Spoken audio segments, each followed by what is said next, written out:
లూకా సువార్త 18వ అధ్యాయం 18:2 అందరం కలిసి చదువు.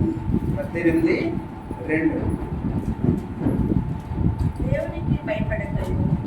దేవునికి భయపడకయు మనుషులను లక్ష్య పెట్టకయు న్యాయాధిపతి ఇంకా మొదటి వచ్చిన చదువుతాం. వారు విసుగా ప్రార్థన చేయుచుండవలెను. అయితే మనం ఎలా ఉండాలంటే నిత్యము ప్రార్థన చేయాలి. నిత్యము ప్రార్థన చేయాలనడానికి ఇది ఒక ఉపమానము. అయితే మనము ఇంకా కీర్తనలో ఒకసారి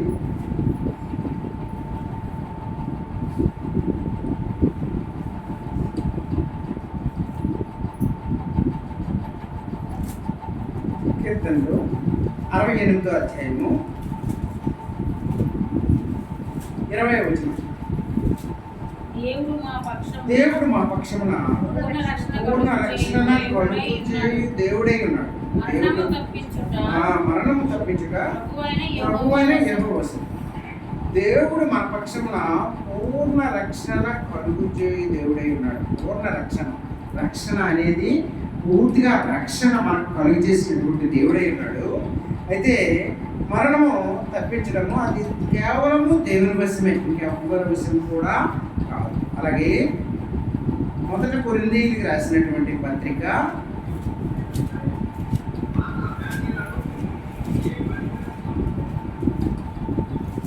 11వ అధ్యాయము 28వ వచనం. కాబట్టి ప్రతి మనుష్యుడు తను రక్షించుకునేవాళ్ళను అలా చేసి ఆ రొట్టెని తిని ఆ పాత్రలోనిది త్రాగవలను. నడిపి కోసం చిన్న ప్రయత్నం. దేవా యేసు పరిశుద్ధుడా దేవుని తండ్రి దేవాధిపతి సర్వాధికారి సర్వశక్తివంతుడానికి పొందనాలు. దేవా దేవా దేవా ఆరాధనలో మీరున్నారు, చక్కగా నడిపించారు, దాన్ని బట్టి మీరు పొందనాలు. దేవా వర్తమానంలో కూడా ప్రభా మీరు నడిపించండి. దేవా విసుగు చోట్ల నడిపించండి. ఏ మాటలు అవసరం ఆ మాటలు దయచేయండి. జ్ఞానం లేనటువంటి వాడిని ప్రభా నాయన మీ బిడ్డలు సిద్ధపరచండి. వినయశక్తిని గ్రహించే శక్తిని దయచేయండి. ప్రభా మీరు మా మధ్యలో ఉండండి. చివరి వరకు ప్రభా తోడుగా నడిపించండి. కానీ కనిపించిన అంధకార శక్తి ప్రభావం ఏమీ లేకుండా ఏ శ్రమను బొమ్మను చూపిస్తూ బంధిస్తూ ప్రభా ఆయన సంఘాన్ని అంతటి కూడా జ్ఞాపకం చేసుకుని ప్రతి ఒక్కరితో మాట్లాడమని దీవించమని క్రీస్తు వారి శ్రేష్టమైన నామమున ప్రార్థించి అడుగు పెట్టించున్నాం.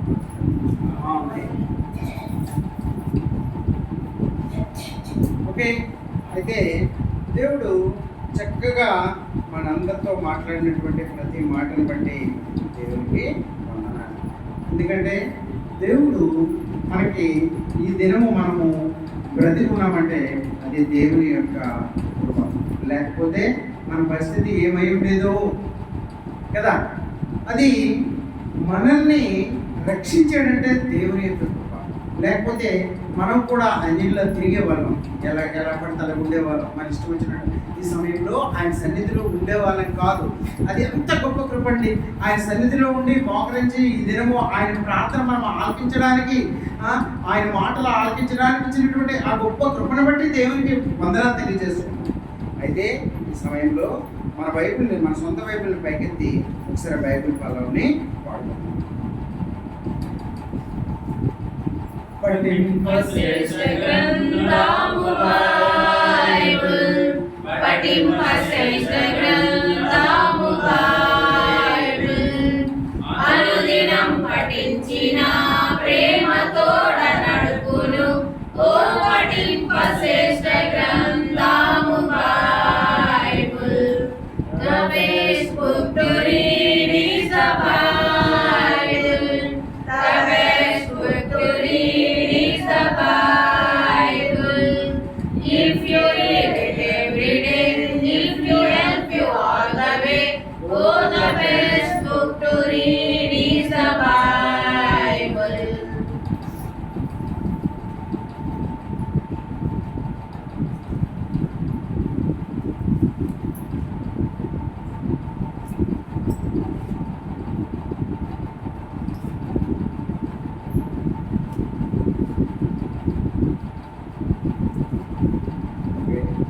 ఆదికాండము 22వ అధ్యాయము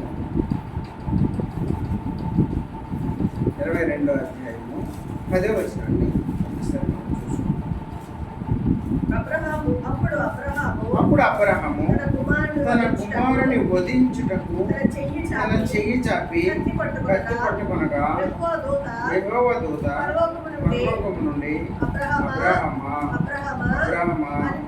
అని అందరినీ పిలిచాడు. అందుకతడు చిత్తము ప్రభువా అని.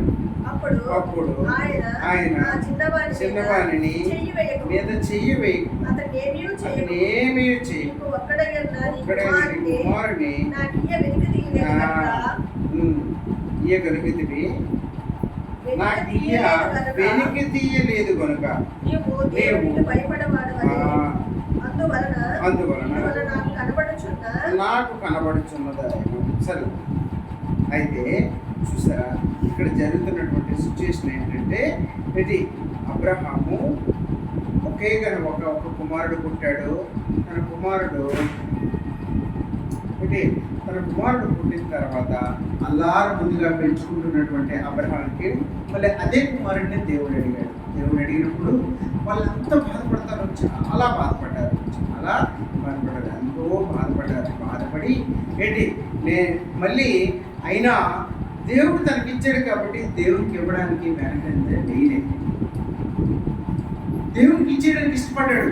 దేవుడు ఎక్కడైతే మళ్ళీ బలివ్వనాడో అక్కడ తీసుకొని వెళ్ళిపోయి బలివ్వడానికి సిద్ధపడ్డాడు. అంటే ఎంత గొప్ప మనసు! దేవుడు ఇచ్చిన తర్వాత మళ్ళీ అలాంటి సందర్భం వస్తే చేయరేమో, కానీ ఆయన చేయడానికి ఇష్టపడ్డాడు అనమాట. అందుకే దేవుడు అబ్రహం అంటే చాలా ఇష్టం.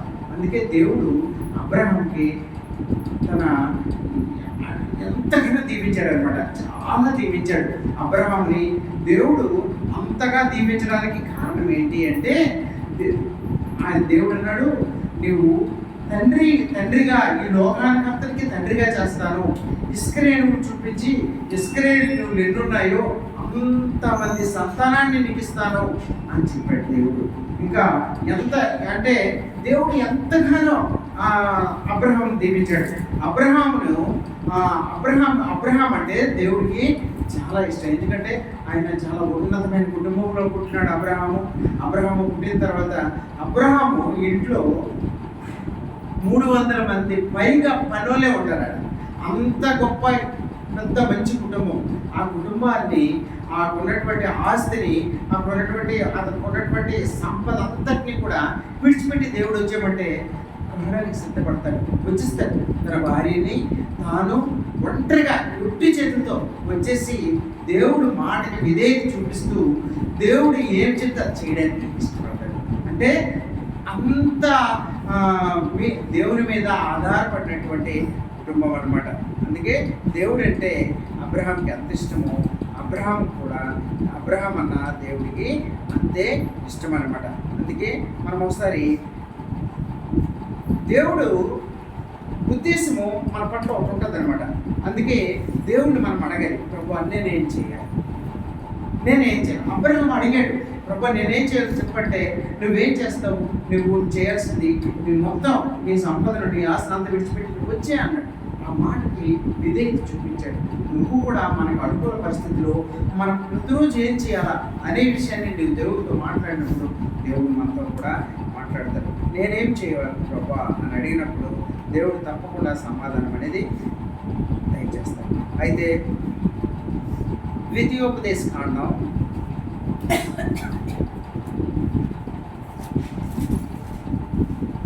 22వ అధ్యాయము, ద్వితీయోపదేశ కాండం 22వ అధ్యాయము 4వ వచనం. నీ సహోదరుని గాడిద గాని ఎద్దు గాని త్రోవలో పడి ఉండుట నీవు చూసిన ఎడల వాటిని చూడనట్లు కన్నులు మూసుకొనక వాటిని లేవనెత్తుకు అగత్యముగా సహాయము చేయవలెను. చూసారా, దేవుడు ఏమంటాడంటే, దేవుడు లోకాన్ని ప్రేమించాడు, నన్ను ప్రేమించాడు, ప్రతి ఒక్కరిని ప్రేమించాడు. దేవుడు మొదటి నుండి కూడా సహాయం చేస్తూ వచ్చాడు. అందరికీ ఈ లోకంలో ఉన్నటువంటి మనకి సహాయం చేస్తాడు, అంజలికి సహాయం చేస్తూ వచ్చాడు. సూర్యుడిని దేవుడే పుట్టించాడు, చంద్రుడు పుట్టించాడు. ఆ ఎండ నీకు నాకే కాదు, ఈ సర్వలోకంలో అన్నిటికీ అందరికీ ఆ ఎండ తగిలేటట్లు చేశాడు. అలాగే దేవుడు ఉద్దేశం కూడా ఏంటి అంటే ప్రతి ఒక్కరికి సహాయం చేయాలి అనే ఉద్దేశం. ప్రతి ఒక్కరికి హెల్పింగ్ నేచర్ అనేది మనకు ఉండాలి. మన పక్కింటి వాళ్ళు మనం పడిపోయినప్పుడు, పక్కింటి వాళ్ళు కష్టంతో ఉన్నప్పుడు, వాళ్ళు ఆ ఆకలితో ఉన్నప్పుడు, వాళ్ళ అనారోగ్యంతో ఉన్నప్పుడు మనం హ్యాపీగా సంతోషంగా ఉండడం కాదు, వాళ్ళ కొరకు మనం ప్రార్థన చేసే వారంగా ఉండాలి. అందుకే దేవుడు మనం అడిగినప్పుడు దేవుడు మనకు సమాధానం చెప్తా ఉంటాడు. ఏంటి మనం ఏం చేయాలి, నేనేం చేయాలి ప్రభా అని అడిగినప్పుడు దేవుడు సహాయం చేస్తాడు అనమాట. మనం ఏం చేయాలో దేవుడు మన కోసం చెప్తాడు. ఏంటి దేవుడు చెప్తాడు. అలాగే మనకి దేవుడు సహాయం చేయడం అంటే ఇష్టం. కనీసము ఇరుగు పొరుగు వారికి చేయలేకపోయినా, ఊరోళ్ళకి చేయలేకపోయినా, మన సొంత అన్నదమ్ముడికైనా మనం సహాయం చేసేవారుగా ఉండాలి. ఇక్కడ చూసారు ఎంతగా చెప్పాడు, నీ సహోదరుని గాడిద అంటే ఒక ఎగ్జాంపుల్ చెప్పాడు. గాడిద కానీ ఎద్దు కానీ త్రోవలో పడినట్టు నీవు చూసిన ఎడలా వాటిని చూడనట్లు కన్నులు మూసుకొనక వాటిని లేవనెత్తుటకు అగత్యముగా సహాయం చేయగలరు. అంటే చాలామంది అన్నదమ్ముల్ని కూడా, అన్నదమ్ముడు పడున్నా చూడకుండా వెళ్ళిపోయిన వాళ్ళు ఉన్నారు. ఇంకా అన్నదమ్ములు వస్తువుల్ని, అన్నదమ్ములు తాలూకా ఏవో ఆవులో గేదెల్లో పడిపోతే ఎత్తడం లేకపోతే అది సహాయం చేయడం కాదు. అన్నదమ్ములు పడున్నా చూసి చూడనట్టు వెళ్ళిపోయారు. అంటే ఒకే తల్లి కడుపులు పుట్టి, ఒకే ఇంట్లో పెరిగి, ఒకే ఆహారం తిని ఉన్నటువంటి మన జీవితాలు అన్నదమ్ములు అంటే అంత అసహ్యపడినట్టు కూడా ఉన్నారు. అంటే మరి మనం ఎప్పుడు సహాయం చేయగలం? మన జీవితంలో సహాయం అనేది దేవుడితో తాలూకా ఉద్దేశం. అది సహాయం చేయండి, మీరు సహాయం చేయండి అంటే ఒక ఎగ్జాంపుల్ చెప్పాడు. మీ అన్నదమ్ముడుగా ఆడితే ఎక్కడైనా పడి ఉంటే, లేకపోతే ఒక ఆవు పడి ఉంటే, లేకపోతే ఏదో ఒకటి పడి ఉంటే, లేకపోతే ఆ ఇంట్లో వాళ్ళే పడి ఉంటే నువ్వు వెంటనే నువ్వు చూసి చూడనట్టు వెళ్ళిపోవడం కాదు, నీ వంతుగా సహాయం చేయాలి. మనం బలలో చేయవేయాలి. బలలో చేయవేయాలంటే మన మనస్సాక్షి మనకు ఉండాలి. మనస్సాక్షి మనకు ఉండాలి. మనం ఎలా జీవిస్తున్నాం? మనము ఈవేళ ప్రతి విషయాన్ని మన అన్నదమ్ముని, మన అక్క చెల్లెల్ని, ఎందుకంటే మన బైబిల్ ప్రత్యేకంగా రాసింది ఏంటి అంటే అన్నదమ్ములన్నా అక్క చెల్లెళ్ళన్నా ఒకటే. వాళ్ళకి మనం ఎలా చూడాలి అనేది. కాబట్టి మనము ఒకసారి అబ్జర్వేషన్ చేసినప్పుడు అసలు దేవుడు చెప్పేది ఏంటంటే మీరు నన్ను ఎంతగా ఆరాధిస్తున్నారో, ఎంత ప్రేమిస్తున్నారో, నన్ను ప్రేమించినట్లే ఇరుగు పొరుగు వారిని కూడా ప్రేమించండి. ఇరుగు పొరుగు వారినే అక్కర్లే, మన అన్నదమ్ములు, మన అక్క చెల్లెలు, మన తోటి వారిని, మన ఊరు వారిని, మన పక్క ఇంటి వారిని మనం ప్రేమించగలమా? ప్రేమించగలిగినప్పుడు మనము అలా ప్రేమించినప్పుడు తప్పకుండా దేవుడు మనల్ని తప్పకుండా ఆశీర్వదిస్తాడు. ఎందుకంటే తప్పకుండా ఆశీర్వదించినటువంటి దేవుడు. ఎందుకంటే ఆయన ప్రతిదీ ఆకర్షణ నుండి చూస్తూ ఉంటాడు. మనం ఏం చేస్తున్నాం, మనం ఎలా ఉన్నాం అసలు అనేది ప్రతిదీ చూస్తూ ఉంటాడు. కాబట్టి మనము చేసిన పనులన్నీ చూస్తుంటాడు. కాబట్టి మనం కళ్ళు మూసుకొనక, లేకపోతే చూసి చూడనట్టుగా వెళ్ళిపోవడం కాదు. మన అన్నదమ్ముల్ని, మన అక్క చెల్లెల్ని మనం తప్పనిసరిగా వాళ్ళని తప్పనిసరిగా చూడాలన్నమాట. అందుకే దేవుడు అంటాడు, దేవుడు ఎంతో ప్రేమించినట్టు మనకు ప్రేమించి మనకు కొన్ని పనులకు చెప్పాడు. మీరు ఇది చేయండి, అది చేయగలగాలి. అది చేయలేనప్పుడు మనము ఇంకా ఆయన ఆయన మనకు పుట్టించిన విధానం వేస్ట్ అవుతుంది అనమాట. అందుకే మనకి ఆయన అప్పచెప్పిన పని చేయగలగాలి, ప్రతి పని కూడా చేయగలగాలి. ఆయన యొక్క ఉద్దేశాన్ని మనం అడగాలి, దేవా నేనేం చేయాలి చెప్పండి అని. చూసారా లూకాసు వార్తలో వాడు చేసిన సహాయం ఎలాంటిది అనేది లూకాసు వార్త 10వ అధ్యాయము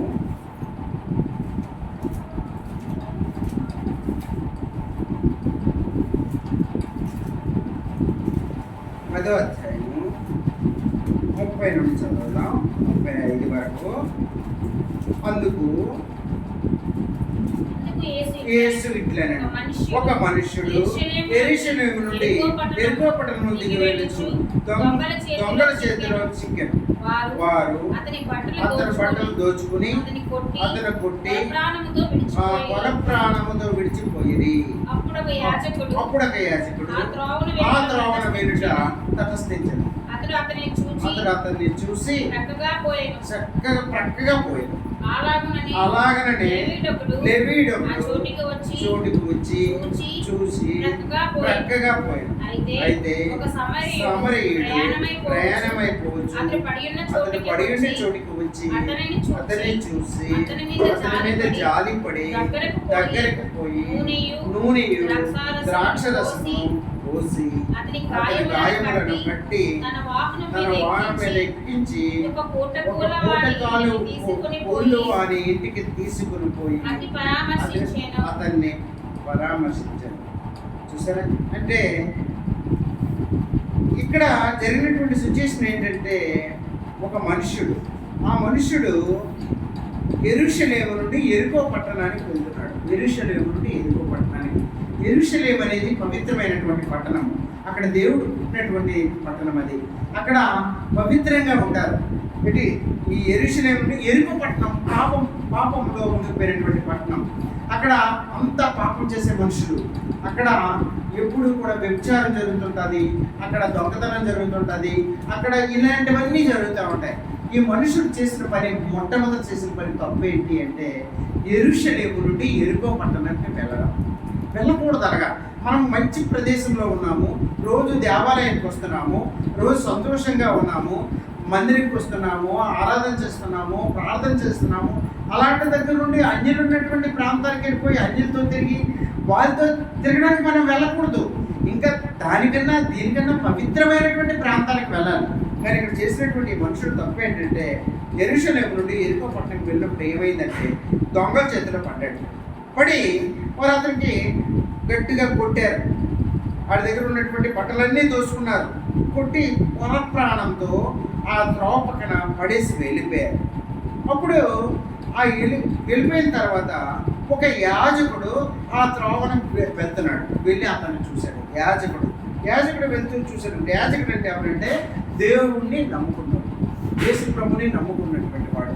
ఆ త్రోవను వెళ్ళి చూసి ఏం చేశాడంటే, ఇది ఎవడో పడున్నాడులే, వీడితో నాకెందుకు. ఏంటంటే, అప్పుడు కొన్ని రోజుల క్రిందట చట్టాలు ఎలా ఉండేవి అంటే, రోడ్డు మీద ఒక యాక్సిడెంట్ అయితే అక్కడికి వెళ్ళి ఎవరు పట్టేవారు కాదు. చాలా ఘోరంగా చూస్తే ఆశ్చర్యపోయేవారు. వాళ్ళకి తలకి దెబ్బ తగిలి కాళ్ళు చేతులు ఇరిగిపోయి ఆ రక్తం అలా బ్లీడ్ అయిపోతూ ఉంటుంది. ఎవ్వరు పట్టేవారు కాదు. అలాగా ఒక 4-5 గంటల తర్వాత ఎవరో పోలీస్ స్టేషన్కి కంప్లైంట్ ఇస్తే పోలీసులేమో వాళ్ళ ద్వారా హాస్పిటల్కి వెళ్ళారు. మామూలు సామాన్య మార్గం పట్టుకొని వెళ్తే అక్కడ డాక్టర్లు రిసీవ్ చేసుకోరు, హాస్పిటల్లో జాయిన్ చేసుకోరు. అలాంటి పరిస్థితి. చట్టాన్ని మార్చారు. ఇమ్మీడియట్లీగా 108కి ఫోన్ చేస్తే అక్కడ ఎలా వచ్చి తీసుకొని వెళ్ళిపోయి వెంటనే హాస్పిటల్ ఏ హాస్పిటల్ అయినా జాయిన్ చేయొచ్చు. చట్టం మారింది. లేకపోతే అప్పుడు ఆ రోజుల్లో నా కళ్ళెదురు చూసింది యాక్సిడెంట్ వల్ల చనిపోయిన వాళ్ళు తక్కువ. యాక్సిడెంట్ అయిన తర్వాత శరీరంలో ఉన్న రక్తం అంతా పోయి చనిపోయిన వాళ్ళు. తలకి దెబ్బ తగిలి అక్కడ మడుగు, ఆ రక్తం కారి చనిపోయేవారు. అంటే అలాంటి పరిస్థితి. ఈయన ఎప్పుడైతే రోడ్డు పక్కన పడి ఉన్నాడో వచ్చి యాజకుడు ఏం చేశాడంటే, ఆయన బిలీవర్, దేవుడిని నమ్ముకున్నటువంటి వ్యక్తి, చూసి చూడనట్టుగా వెళ్ళిపోయాడు. అయితే తర్వాత అతను త్రోవన తటస్థితికి వెళ్ళిపోయాడు. అతను చూసి పక్కకి వెళ్ళిపోయాడు. అలాగనే లేవీయుడు ఒకటి వచ్చాడు. లేవీయుడు అంటే ధర్మశాస్త్రం తెలిసినవాడు, ధర్మశాస్త్రం చదివినవాడు, ఈ ధర్మశాస్త్ర ప్రకారం నడిచినవాడు. అలాంటి లేవీయుడు ఒకటి వచ్చి అది చూసి అతను కూడా పక్కకి వెళ్ళిపోయాడు. ఇక లాస్ట్కి సమరయుడు వచ్చాడు. సమరయుడు వచ్చి ఆ రూట్లో వచ్చి ఆ పడినటువంటి అతన్ని అతన్ని చూసి వదిలేయలే, అతని మీద జారి పడ్డాడు, దగ్గరికి పోయాడు, నూనెతో అక్కడ రాసి దానికి బొట్లు కట్టాడు, ద్రాక్షరసం పోసి అతనికి కొంచెం నెమ్మదయ్యేటట్లు చేశాడు, ఆ గాయాన్ని కట్టి తన వాహనం మీద ఎక్కించుకున్నాడు. అంటే ఆ రోజుల్లో వాహనం ఏంటంటే గాడిదే, ఆ గాడిద మీద ఎక్కించుకుని ఒక పూట కూలు మన ఇంటికి తీసుకొని వెళ్ళి అతనికి అప్పచెప్పి ఇతన్ని నీవు చక్కగా చూసుకో ఏంటి, ఆ పూట కూలు వానికి ఇచ్చి అప్పచెప్పి మళ్ళీ ఇదిగో కొంత ఉంచని అతనికి డబ్బులు ఇచ్చాడు. ఇంకా ఏదైనా ఉంటే ఎక్స్ట్రా నీవు ఖర్చు పెడితే మళ్ళీ నేను రెస్ట్ వచ్చినప్పుడు నీకు ఇస్తానని చెప్పి. చూసారా, మన జీవితం అలాగా ఉండకూడదు. ఆ యాజకుడిలాగో లేవీయుడిలాగా ఉండకూడదు. సమరీయుడు ఏమీ తెలియనివాడు, అన్యుడు, ఈ లోకరీతిగా నడుచుకున్నవాడు, ఆయన హెల్ప్ చేశాడు తప్ప మిగతా వాళ్ళు హెల్ప్ చేయలేకపోయారే. కానీ మన జీవితం అనేది అలా ఉండకూడదు.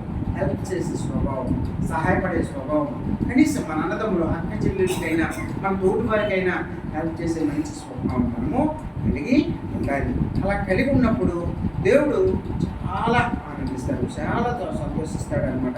అందుకే దేవుడు మనం అడిగినప్పుడు వాళ్ళు నేనేం చేయాలి చెప్పు అంటే దేవుడు మనకి తప్పకుండా చెప్తాడు మనం ఏం చేయాలి, ఏంటి మనం చేయాలి, ఇది చేయి, నువ్వు ఇలా ఉంటూ ఇలా ప్రవర్తించు అనే విషయాన్ని చెప్తాడు. దాన్ని బట్టి మనము మన జీవితాంతం కూడా ప్రవర్తించాలి. ఎందుకంటే దేవుని మీద ఆధారపడిన వాడికి దేవుడు విడిచిపెట్టే దేవుడైతే కాదు. దేవుడు మనల్ని ఎప్పుడు కూడా విడిచిపెట్టాడు. దేవుడు మనకి కాపాడి మనల్ని పుట్టించి ఇంత పెద్దోళ్ళని చేసి మనల్ని నడిపిస్తున్నటువంటి దేవుడు. అందుకే దేవుడి మీద మనము ఆధారపడాలి. అందుకే శత్రువుని ప్రేమించమన్నారు. ఒకసారి మత్తయి సువార్త 5వ అధ్యాయం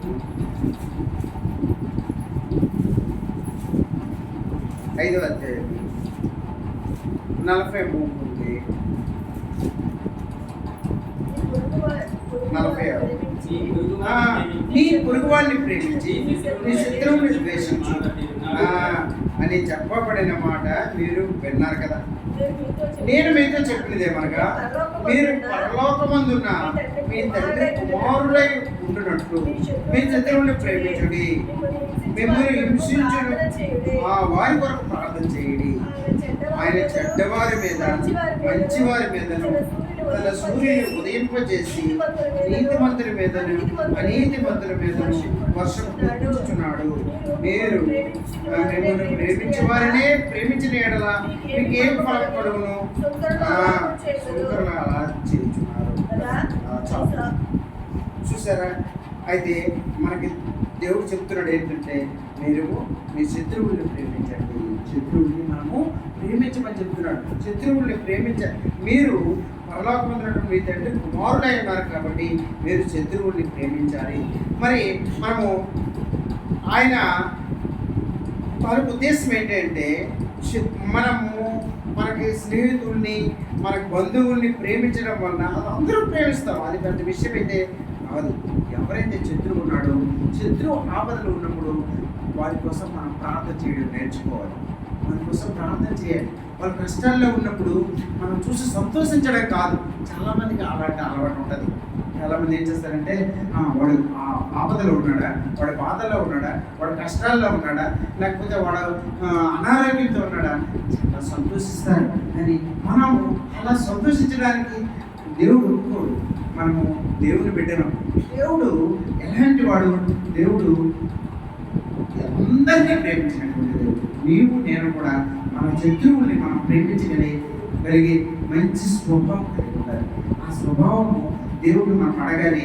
శత్రువుని ప్రేమించడం చాలా కష్టమే.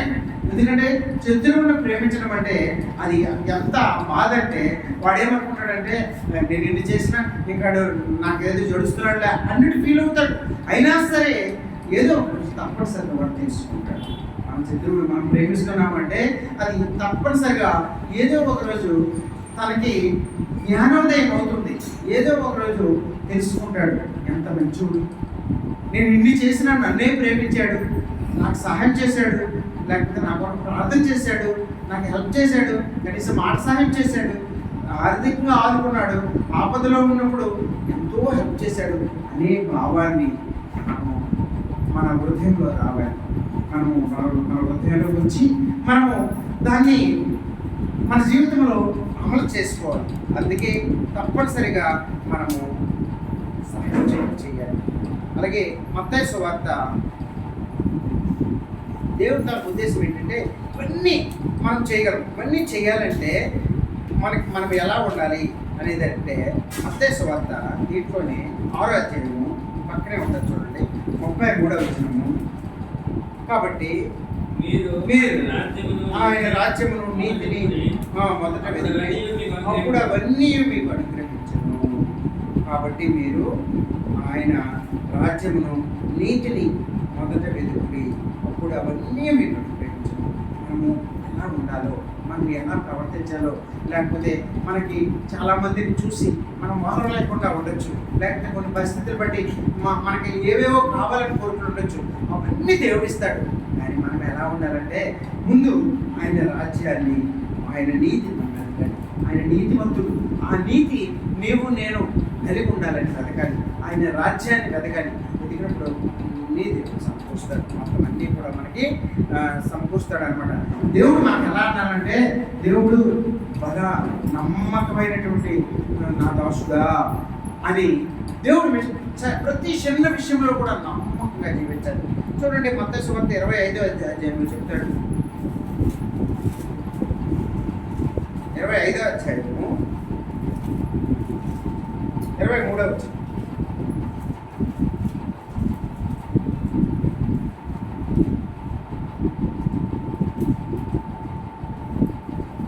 అతని యజమానుడు బలా నమ్మకమైన మంచి దాసుడా, నువ్వు కొంచెంలో నమ్మకంగా ఉంటే నిన్ను అనేకమైన వాటి మీద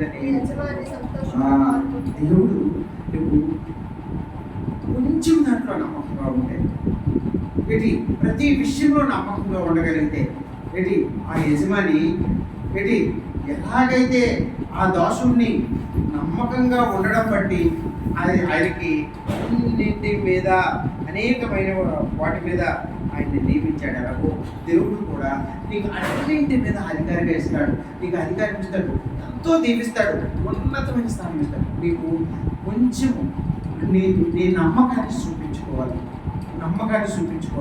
ఎలాగంటే దేవుడు తన ఉద్దేశం ఏంటంటే, దేవుడు నీవు నన్ను అంతగా మనల్ని ఈ లోకంలో పుట్టించడానికి కారణం ఏంటి అంటే, మనము ఆయన్ని ఆరాధిస్తామనే నమ్మకం. ఆరాధన అనేది మనం రోజు చేయగలగాలి. దేవుణ్ణి మనం ప్రార్థన చేస్తామనే నమ్మకం దేవుని విశ్వాసంతో మనల్ని పుట్టించాడు. మనము ఆ విధంగా మనం రోజు ప్రార్థన చేయగలగాలి. దేవుడు మన పాపాలను మనం ఒప్పుకొని దేవుణ్ణి వెంబడిస్తూ ఉండాలి. ఇవి ప్రతిరోజు జరిగినటువంటి విషయాలు, ప్రతిరోజు అవి జరగాలన్నమాట. ప్రతిరోజు కూడా అవి జరగాలి.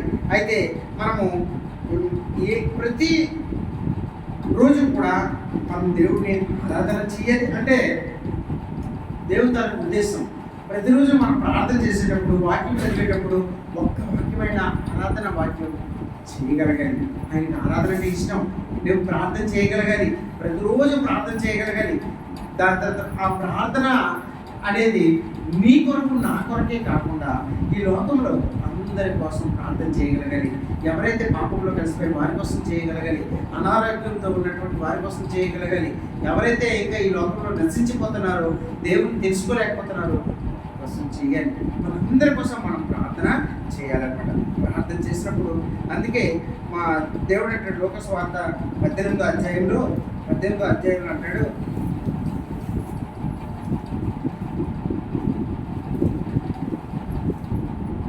లోకస్వార్త 18:7 దేవుడు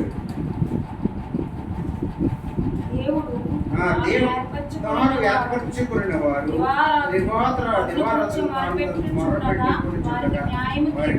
తీర్చడా. చూడండి, మనము దీనికి మొదటి వాక్యం ఏంటంటే, వాడు విసుగుగా నిత్యము ప్రార్థన చేయగలడు మనకు. ఆయనతో ఉద్దేశం ఏంటంటే, మనము ప్రతిరోజు ప్రార్థన చేస్తూ ఉంటే మన కోరికలు దేవుడు ఎందుకు తీర్చడు? ఉద్దేశాన్ని దేవుడికి తెలుసు. అందుకే ఏంటంటే దేవుడు తాను ఏర్పరచుకున్న వారు దివారాత్రులు తాను కూర్చొని మొర్ర పెట్టుకునిచుండగా వారికి న్యాయం తీర్చడా, తప్పకుండా న్యాయం తీర్చుతాడు. ఎందుకంటే దేవుడు ఒక ఆయన ఉన్నాడు. ఆయన ఎలాంటి వాడు అంటే మనుషుల్ని లక్ష్య పెట్టడు, దేవుడు అంటే భయపడ్డు. ఆయన ఒక న్యాయాధిపతి. అతని దగ్గరకు ఒక విధవరాలు వెళ్ళి ప్రతిరోజు అడుగుతుంది, అయ్యా నువ్వు న్యాయాధిపతి, నాకు న్యాయం చేయు అంటే వాడు దేవుడికే లక్ష్య పెట్టకపోయినాడు. ఒక విధవరాలకి ఎక్కడ ఏ మాట వింటాడు? వినడు. ప్రతిరోజు విని అడగడం వల్ల ఏదో ఒకరోజు న్యాయం చేస్తాడు. అలాగే మనం కూడా ఎలా ఉండాలంటే దేవుడిని ప్రతిరోజు అడగాలి. నీకు ఏం అవసరాన్ని అడగాలి. నీకు ఆర్థిక అవసరాలు ఉన్నాయా, డబ్బులు అవసరాలు ఉన్నాయా, అనారోగ్య పరిస్థితిలో ఉన్నావా, నీ కుటుంబ పరిస్థితి బాగాలేదా, లేకపోతే నువ్వే పరిస్థితులు ఉన్నావో దేవుడికి తెలుసు. కానీ నువ్వు అడుగుతున్నావా లేదా దేవుడు చూస్తాడు. ప్రతిరోజు దేవుడు మనము అడగాలి. దేవుడు మన ప్రార్థన ఆలకిస్తాడు. దేవుడు సమాధానము ఇస్తాడు. దేవుడు సమాధానం ఇచ్చినటువంటి దేవుడు. ఆయన ఎప్పుడు కూడా మనకి ఇప్పుడు ప్రతి విషయాన్ని కూడా దేవుడు అబ్జర్వేషన్ చేస్తూ ఉంటాడు, చూస్తూ ఉంటాడు. ఒకసారి 2 కొరింథీ రాసినటువంటి ఒకసారి చూద్దాం. మనకు పరిచర్య దేవుడు అప్పచెప్పాడు. ఇవన్నీ పరిచర్యలే. వాక్యం చెప్పడం, దాని తర్వాత వంటలు వండడం, దాని తర్వాత మందిరం కొట్టడం, చాపలు వేయడం, అన్నీ కూడా ఇవన్నీ పరిచర్య. మన ప్రతి ఒక్కరికి దేవుని ఉద్దేశంతో ఒక పరిచర్యని అప్పచెప్పాడు. 2 కొరింథీ 5వ అధ్యాయము 18వ వచనం. సమస్తమును దేవుని వలనైనవి, ఆయన మనలను క్రీస్తు ద్వారా తనతో సమాధానపరచుకొని ఆ సమాధానపరచు పరిచర్యను మాకు అనుగ్రహించాను. దేవుడు మనకి ఒక మంచి పరిచర్యని ఇచ్చాడు. నిన్ను ప్రేమించి ఆ పరిచర్యని మనం కొనసాగించాలి. ఆ పరిచర్యని మనం మధ్యలో మానేయకూడదు. ఏంటి నిన్ను ఎంచుకున్నాడు వాక్యం చెప్పడానికి నిన్ను ఎంచుకున్నాడు. ఈ రోజు మందిరం తుడిచి చాపలు పెడేది అది ఎంత గొప్ప గడతండి. చాలామంది కలెక్టర్లు, చాలామంది గొప్ప వాళ్ళు, పెద్ద ఆఫీసర్లు ఏంటి వచ్చి తుడుస్తూ ఉంటారు. చెప్పులు తీసుకుని పెద్ద మందిరంకి వెళ్ళినప్పుడు అందరు చెప్పులు తీసుకొని అక్కడ పెట్టి ఆ నెంబర్లు ఇస్తుంటారు.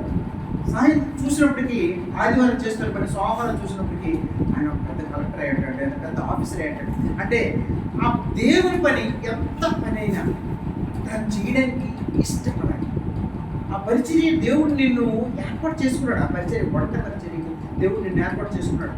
నేను తుడవడానికి ప్రతి నేనే ఎందుకు చెయ్యాలి అనడానికి కాదు. నువ్వు ఆశీర్వాదించాలి పడుతున్నావు. నువ్వు ఆశీర్వాదం దేవుడు ఆశీర్వాదాలు నీకు ఉంటాయి. దేవుడు నిన్ను ప్రేమిస్తూ ఉన్నాడు. కాబట్టి దేవుడు నిన్ను ప్రేమించి అప్పచెప్పినటువంటి ఈ గొప్ప పరిచర్యను నువ్వు కొనసాగించాలి. ప్రతి ఒక్కరూ కొనసాగించాలి. అది ఆశీర్వాదం అన్నమాట. దేవుడు ఇచ్చినటువంటి కృప, దేవుడు ఇచ్చినటువంటి ఆశీర్వాదం.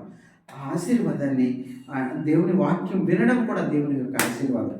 ఈవేళ చాలామందికి భాగ్యం లేదండి. చాలామందికి లేదు. అన్యులతో తిరిగి ఏవో గొప్ప కొట్టుకుంటూ మాట్లాడుకుంటా అలా వీధిలో పడి ఉంటున్నారు. అది కాదు. నువ్వు దేవుని సన్నిధిలోకి వచ్చి హాయిగా కూర్చొని దేవుని మాటలు 2 మాటలు విన్నావంటే దేవుడు నిన్ను ఆశీర్వదించాడు. దేవుడు నిన్ను దీవించాడు. నీకు పరలోకానికి వారసుగా చేస్తున్నాడు. నేను మరణించిన తర్వాత నీవు ఈ లోకంలో ఉండవు. నరకానికి నీ వారసురాలు అవ్వవు. దేవుని మాటలు విన్నావు.